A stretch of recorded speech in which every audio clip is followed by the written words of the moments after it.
रश्मि और अमर लॉकडाउन के चलते डेटिंग ऐप पर मिलते हैं। उसी बीच उनकी बॉन्डिंग बहुत अच्छी बन जाती है और दोनों एक दूसरे से प्यार करने लगते हैं।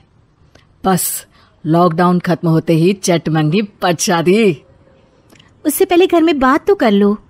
अरे माँ पापा कभी मना नहीं करेंगे। अमर की बात सुन रश्मि खुश हो जाती है।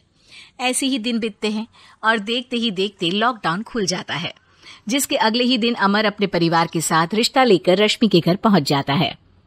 अभी लॉकडाउन खुला ही है और कोरोना तो खत्म भी नहीं हुआ, इसलिए ज्यादा कुछ ना करके अगले कुछ दिनों में छोटे फंक्शन के साथ शादी कर लेते हैं। अमर के पापा की बात पर सब सहमत हो जाते हैं। कुछ दिन बाद दोनों की शादी हो जाती है और रश्मि अपने ससुराल पहुंच जाती है। बेटा, शादी तो तूने अपनी मर्जी से कर ली, लेकिन बहू को बोल देना इस घर में हुक्म मेरा ही चलेगा, इसलिए अपना राज जमाने की कोशिश भी ना करें। माँ, रश्मि को यहाँ सिर्फ प्यार, आशीर्वाद और अपनापन चाहिए, पैसा या राज नहीं। बेटी की बात पर सास मुंह बनाए वहां से चली जाती है और अब वो हर रोज रश्मि को परेशान करना और ताने देना शुरू कर देती है। देखो, ये है आजकल की लड़की, इंटरनेट पर लड़कों से बातें करते हुए इन्हें शर्म भी नहीं आती, और यहाँ तो देखो कितनी सीधी सुशील बनकर दिखा रही है।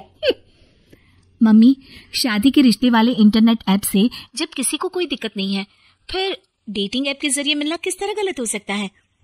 रश्मि के डेटिंग ऐप वाली बात सुन उसकी हैरान सास तुरंत तुनक कर पूरे घर को सिर पर उठा लेती है, जिसकी आवाज सुन अमर और उसके पापा भी वहां आ जाते हैं।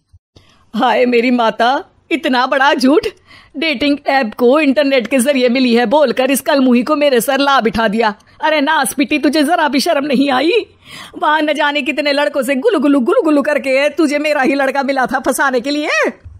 माँ, मुझे तो समझ नहीं आ रहा क्या बोले जा रही हो। डेटिंग ऐप इस्तेमाल करना कोई अपराध नहीं है, और तुम रश्मि को ऐसा कैसे बोल सकती हो? मैं भी तो था उस ऐप पर। पहले उसके लिए माँ से झूठ बोला और अब लड़ाई कर रहा है। सास और अमर की बात सुनकर रश्मि हैरान खड़ी रहती है। अमर, तुमने घर में झूठ क्यों बोला? ये सब देख रही हो ना, इसी की वजह से झूठ बोलना पड़ा। एक तरफ अमर और रश्मि की ये बात चल रही होती है, वहीं दूसरी तरफ सास का नॉन स्टॉप क्लेश सबको परेशान कर देता है। सब एकदम चुप, जो हुआ सो हुआ, अब मुझे कुछ ना सुनाई दे। पति की बात सुन सास चुप होकर वहां से चली जाती है, लेकिन अब वो रश्मि के सिर दुनिया भर के सारे काम डालकर उसका जीना पहले से भी ज्यादा मुश्किल कर देती है। मम्मी, मैं आपका गुस्सा समझ सकती हूँ, आपको जो करना है कर लीजिए, मैं कभी कुछ नहीं बोलूंगी। उम्मीद है किसी दिन तो आपका गुस्सा शांत होगा और नफरत प्यार में बदलेगी। रश्मि की अच्छाई को उसका नाटक समझकर सास गुस्से के 7वें आसमान पर चढ़ जाती है और उसी शाम रश्मि को नीचा दिखाने के लिए अपनी सहेलियों को घर बुलाकर उसकी बुराइयां करने लगती है। अरे कौशल्या, क्या बताऊं, आजकल के बच्चे ना बहुत एडवांस हो गए हैं। पहले रिश्ते घर परिवार वाले सब देख परख के कराते थे, और अब ये लोग खुद न जाने कहां कहां मिलकर खुद ही सब कुछ पक्का करके हमें बता देते हैं। लड़की का कैसा दिन धर्म, कैसा ईमान, कैसा चरित्र कुछ नहीं पता, बस प्यार किया और घर लाकर बिठा देते हैं। अरे ऐसा क्यों बोलती हो? आजकल बच्चे अपने आप में बहुत समझदार हो गए हैं, और फिर पूरी जिंदगी तो उन दोनों को ही साथ निभानी है। अपनी पसंद से शादी कर भी ले तो क्या दिक्कत? तू ही देख ले, पहले इतना अच्छा बेटा और अब सोने पर सुहागे जैसी सर्वगुण संपन्न बहू। और पता है, अभी कुछ दिन पहले मेरी बेटी ने मुझे डेटिंग ऐप के बारे में बताया, जहां लड़का लड़की अपनी पसंद से अपने आप एक दूसरे को चुन लेते हैं, और फिर अगर सब सही रहता है तो बात आगे भी बढ़ जाती है।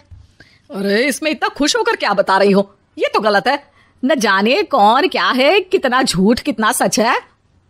अरे पर सोचो, जब तुम किसी के बताए रिश्ते को देखने जाते हो तो क्या एक ही बार देखने से सच झूठ का पता लगा सकती हो? जरूरी नहीं कि बच्चों का लिया फैसला हमेशा गलत हो।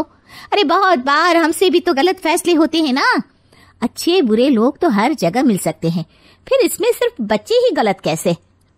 सहेलियों की बात सुन सास सोच में पड़ जाती है, और इसी तरह कुछ दिन बीत जाते हैं, जिसमें ना तो वो रश्मि को परेशान करती है और ना ही कोई ताना सुनाती है, जिसे देख रश्मि परेशान हो जाती है। मम्मी, आपकी तबीयत तो ठीक है ना?